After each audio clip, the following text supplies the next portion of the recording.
Thank you. Thank you. It is Nesshaxs. You did it correctly. So thank you everybody again for being here. I just want to remind you guys that this is a beginner slash tutorial on how to get into TryHackMe. And then towards the end, I'll just go through some rooms in the welcome room and some Linux basics, just to show you guys how it works. So, a little bit about me. My name is Vanessa. I'm the New York chapter deputy director. I work alongside or with Kevin. He is the chapter director. I'm a first gen. I completed my associates in computer science, working on some certifications at the moment for EJPT, and then hopefully moving on to some other certs, and then pursuing my bachelor's hopefully in the next year or so. My main goal right now is just to chase after those certs. Forever student and learner, you will always see me learning something new. Since this field is always changing, there's always something brand new. I'm a mother to 2 kids. I like to call them freaking frack. They're both under 4 at the moment. So those with kids can definitely understand the struggle.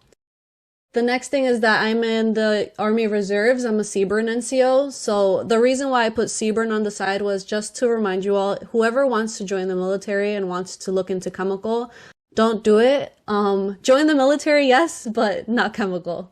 I am a podcast host. I like to talk about motivation, life, getting over slumps, just some real stuff that needs to be discussed. The podcast name is Nesshaxs, the podcast. Not very creative, but you get what you get. And lastly, I'm a huge mental health advocate, hence the reason why I started the podcast. It's something that wasn't a priority when I was younger, and I saw the effects that it made on my family. So, I just wanted to break the cycle and make it a priority in mine. So let's move forward. What is TryHackMe?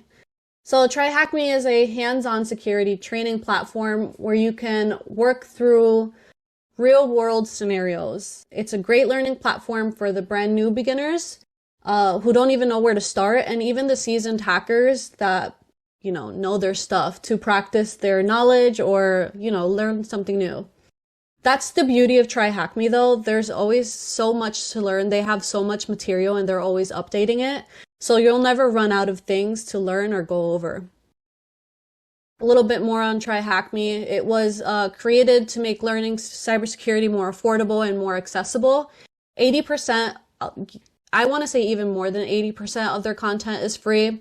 But the good thing is that it's very affordable. It's $10 US monthly to access the paid content. The history behind it, it was created in 2018, surprisingly not too long ago, by 2 summer interns.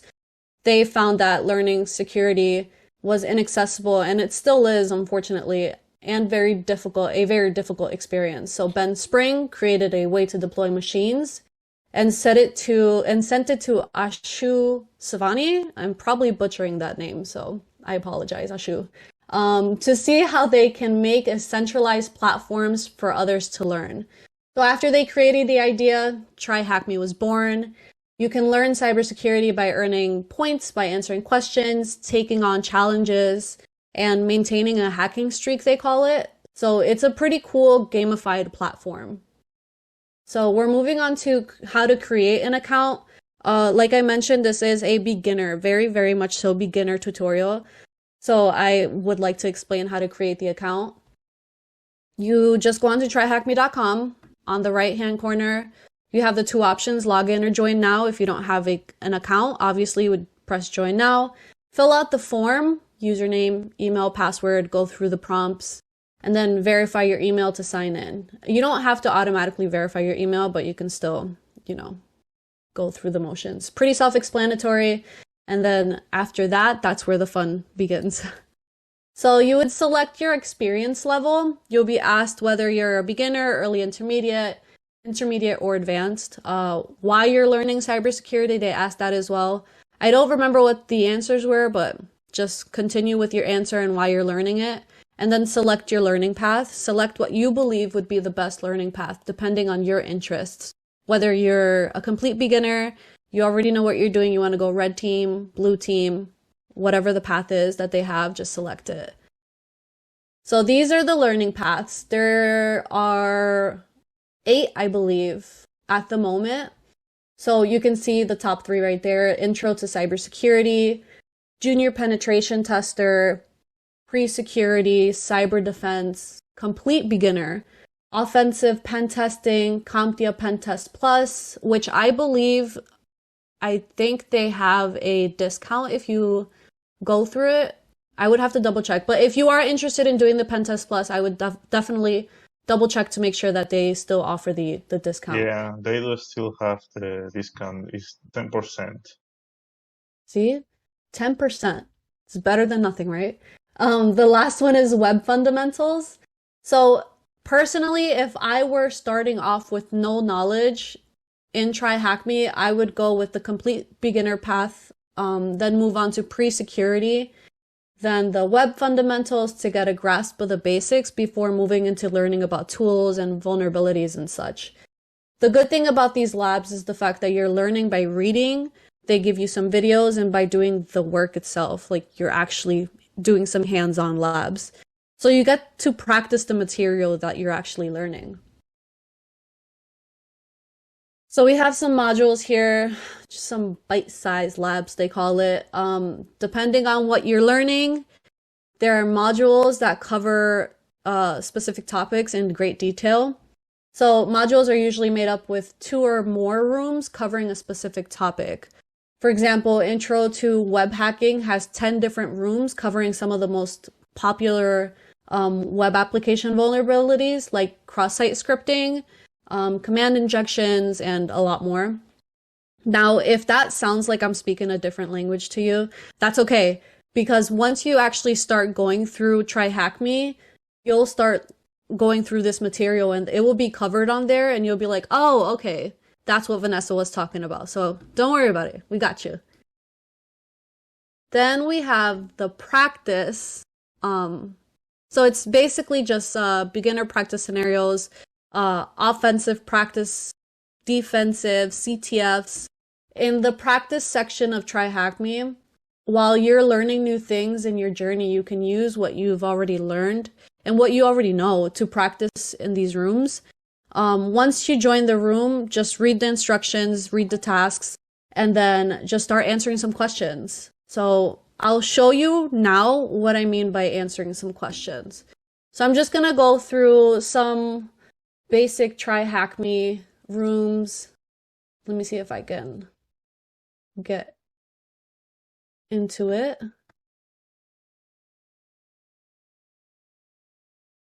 If it works. Alrighty, can you guys see how to use TryHackMe on here? Yes, we can see it. Perfect. So Yes. I wanted to go through how to use TryHackMe before anything, because I know there are some people that are complete beginners and never actually been on TryHackMe. So the good thing about TryHackMe is that they give you your own virtual machine on the actual website to use for these tasks. Because when I first started, I didn't have a virtual machine. I didn't have something that I can use on my own laptop or my desktop. So TryHackMe did the job and gave me the machine. So we're gonna start the machine up here. Press that little green button, and let it load. It takes about a minute for the IP address to come up. So TryHackMe, you'll learn by hacking machines. So you start machines, you learn what makes them vulnerable. You could either start the machine on here, up here on the start attack box, or you could connect to their network using a VPN. I believe it's over here somewhere. Oh, I lied. I would have to show you where they give you the instructions on how to connect to the VPN, but basically it's laid out in pretty clear instructions. So then you would go and attack like it's a real world scenario. So let's just wait for this attack machine to start up. So the first task was to start the machine by clicking the Start Machine button. This machine is Linux, an operating system that you'll learn more about later. So let's do a quick tutorial. So we completed that. Yay. We got our answer correct. And that starts our streak here. So every time you answer a question a day, you end up building this streak. So tomorrow, if I answer a new question, I would have 2 right next to that little icon. And then once you hit 7 days, you get a badge, and then you get access to networks. 30 days, you get a badge, and 45 days, you get 5% off swag. I haven't seen their swag, but I don't doubt it's nice. So let's move on to the next. On your machine, right-hand side right here, let's list what files and folders there are. We can do this by typing ls. What is the name of the folder you see? So let's see if this thing plays me out. I have an issue where it doesn't automatically type on the on here for some reason. This is so funny. Sorry guys. There we go. Okay, ls. So tester. So we shall input this on our answer, and then we got the answer correct. Look like you would open a folder on your desktop. You could change directory. Moving folders by typing cd location. Move into the folder you just found. So I would press cd and then test, and I press tab. It's a little shortcut if you guys didn't know that. And here we are, we're finally in the folder. So let's complete that. Then we can see files content by typing cat file name, list the files in the folder you're in, what is the content of file of hello.txt file. Let's see what the content is. Hacking labs. Let's just type it in here, and then we got correct. This is pretty easy, pretty self-explanatory. Thankfully, they give you the tasks or the directions in a pretty understandable way. So let's finish this room by making sure to click the red terminate button. So let's terminate this. Cool, so it closed it out. I think you're not able to open another machine in another room if you don't click terminate on here. So you just want to make sure that you terminate the machine. So next steps for this specific room, you choose a learning path, and then you go from there. So we got our little badge here. So we can share it on Twitter, Facebook, LinkedIn. I usually share it on Twitter just to show that I'm actually doing something. Let's go on to the complete beginner. So I had to reset this room so I didn't embarrass myself because I was only like in the second one of Linux. So the good thing is that they give you videos. If you're not a reader, they will 1000% give you some videos to see what the room entails and what you can do. So let's just dive right into it. Welcome to the first part of the Linux Fundamental Room series. You're most likely using a Windows or Mac machine. Both are different in visual design and how they operate. Just like Windows, iOS, and Mac OS, Linux is just another operating system and one of the most popular in the world, powering smart cars, Android devices, supercomputers, home appliances, enterprise servers, and more. We'll be covering some of the history behind Linux and then eventually starting your own journey of becoming a Linux wizard. This room will have you running your very first commands in an interactive Linux machine in your browser, teaching you some essential commands used to interact with the file system, introduce you to how users and groups work on Linux and what this means for us as penetration testers. So let's get started. So I don't want to read this all to you guys, so let's just skip this. You can Google it. If it's not on here, you can totally Google it. And the good thing about that is it's teaching you how to research if it's not like automatically on here. So become that Google Pro. Let's start this machine up, and then we can see what the tasks are. So this room has an Ubuntu Linux machine that you can interact with all within your browser while following along with this room's material. So just like it said, start the machine. Once deployed, a card will appear on the top of the room right here. This contains all of the information for the machine deployed in the room, including the IP address, the expiry timer, along with buttons to manage the machine. Remember to terminate a machine once you are done with this room. Remember that, guys. Don't forget. For now, press start machine and let's complete this. So while we're waiting for this attack box to start, let's just start reading through the tasks for task 4. As we previously discussed, the large selling point of using OSs such as Ubuntu is how lightweight they can be.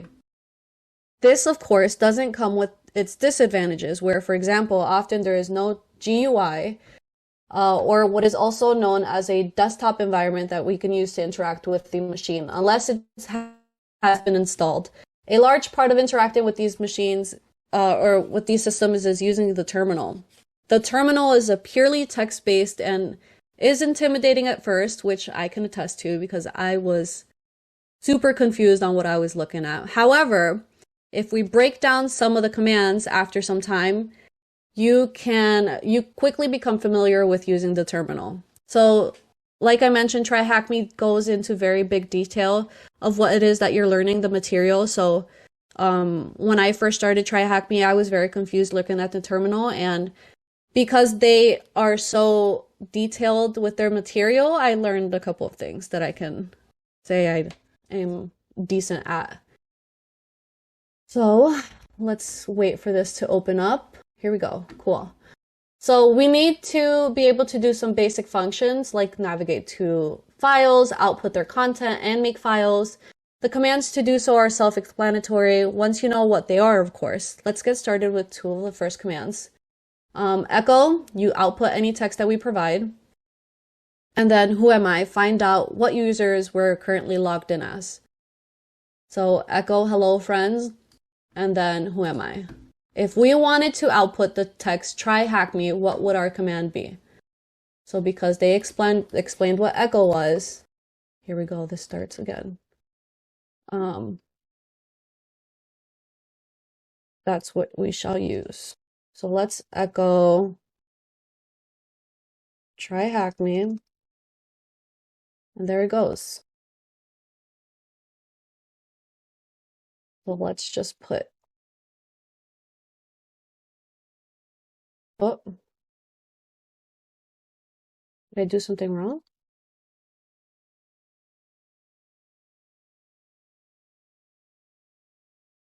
This is funny. Somebody correct me if I'm wrong. Did I do something wrong? You can unmute yourself. Oh, well, never mind. What is the username of who you're logged on to in your Linux machine? TryHackMe. So it's pretty self-explanatory. Like I said, it's a decent price, $10 a month.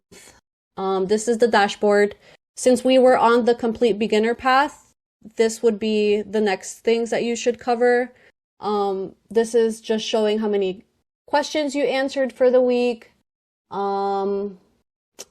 Yeah, and then this shows what it is that you're usually training on, like what you're learning. So I've been mainly focused on web exploitation and the fundamentals, and ignoring everything else.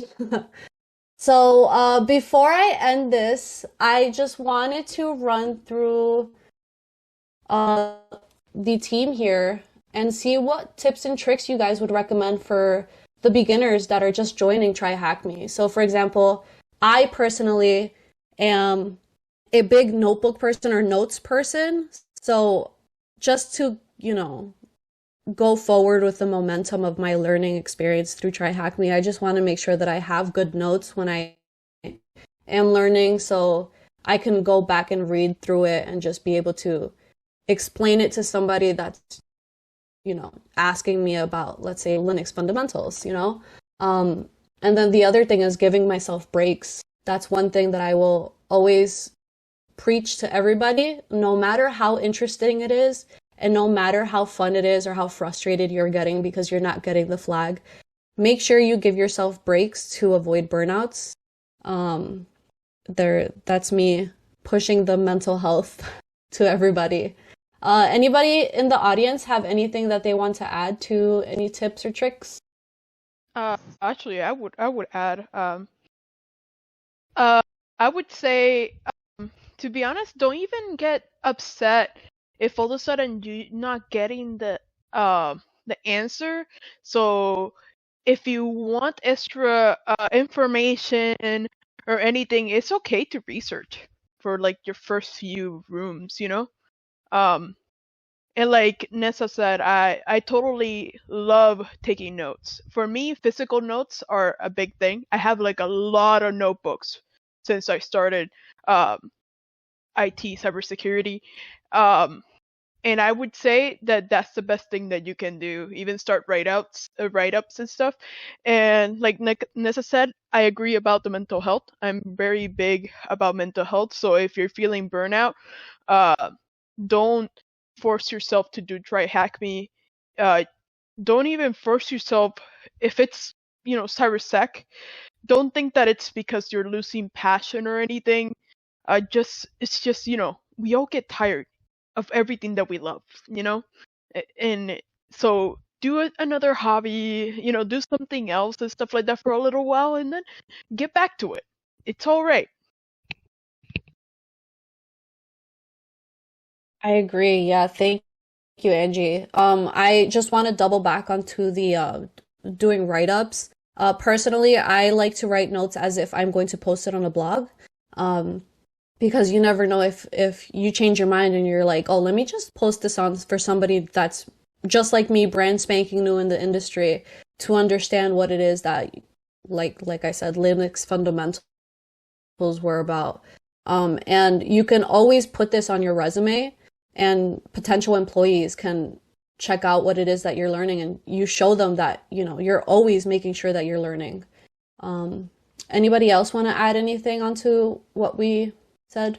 Yeah, I will add, don't be afraid of following write-ups. You're just learning. You're not a master. I'm not a master. I've been doing this for over a year already. I need some help sometimes. So you should not be afraid of using a write-up. Also, That's so funny, we could, Leon. yeah, we Leon, could add the, we could yeah, that's so add, funny, Leon, because sorry that I interrupted you. it's Because fine. basically that's legit what I do sometimes. If I'm get too stuck, even from doing my research, I would look at a write up, and to be honest, what I do is that I take notes of how you get there. Why Yeah, is the answer that? Because it really helps when you get that. Don't legit like go for a write up and then like put in the answer and ignore it. Legit write everything if you're doing notes, everything of how you got to get to that flag. That's really what's gonna help for you for the next time that you do something, because legit you're gonna see that again in another room or something. yeah. And we should, Vanessa, we should show how to get those write-ups because there is a little button on TryHackMe that says help. And through there, you can see a write-ups button and you can get the official write-ups for the rooms.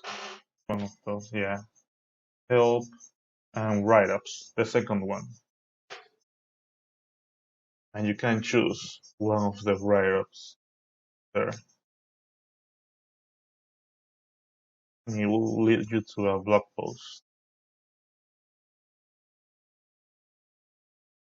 So our first question of the stream will be from G2M. It asks, for resumes, would you recommend writing down a ranking or pathways completed? So personally, I wrote down my ranking, and then just like a brief description of what I do on TryHackMe. I don't write down the pathways completed because that will just take up a bunch of space on my resume. Anybody else want to add anything to that? Juan, Red? I mostly just add the link to my TryHackMe profile because if the person that will be your most likely boss, they will see that you do TryHackMe and they know TryHackMe. So they're gonna see your profile, what's your rank, what have you completed, what are your skills. And so we don't really need to add anything specific on the resume. What would you add it as a project or continued studies? I guess it because normally we need to have like an area in our resume that you need to add, for instance, like the webinars that we participate, additional courses, such like that. In which area would we add TryHackMe? I usually just place it besides the links section, or like I put my LinkedIn, my GitHub, and my TryHackMe. Yeah. I personally I put it under projects. I don't think I just put my associate's degree under the education part. So thanks everyone, and see you next time.